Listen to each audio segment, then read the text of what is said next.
ఎప్పుడైతే ఏ రోజైతే దేవుడి ఆత్మ నీ పైన దిగి వస్తారో, ఎప్పుడైతే దేవుడి శక్తి, దేవుడి అభిషేకం నీ పైన దిగి వస్తారో, ఆ రోజు నీ జీవిత విధానం మారిపోతుంది, నీ మాట్లాడే విధానం మారిపోతుంది, నీ చూసే విధానం మారిపోతుంది, అయ్యా నీ నడక విధానం మారిపోతుంది. ఎందుకంటే నువ్వు ఇంకా మీదట నువ్వు మనిషివి కాదు, నువ్వు దైవంతులు మారిపోతావు.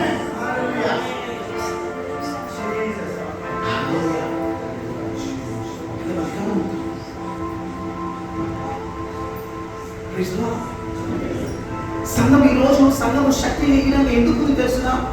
క్రీస్తు లేడు. యేసునామము జయ జయము, సాతాను శక్తులు లయం లయము. ఓ యేసునామము జయ జయము, సాతాను శక్తులు లయం లయము. ఓ యేసునామము జయ జయము, సాతాను శక్తులు లయం లయము. హల్లెలూయా.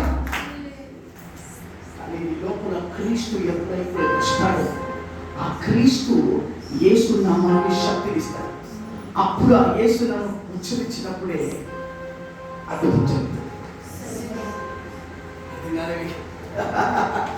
మీరు మారేస్తారు చూడండి.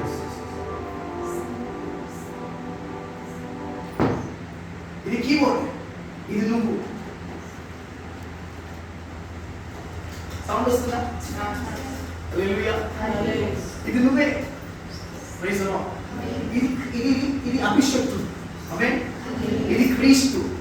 నువ్వు యేసు యేసు యేసు అంటున్నావు, కానీ యేసు నామానికి శక్తి రాదు. చాలా జాగ్రత్తగా వినాలి.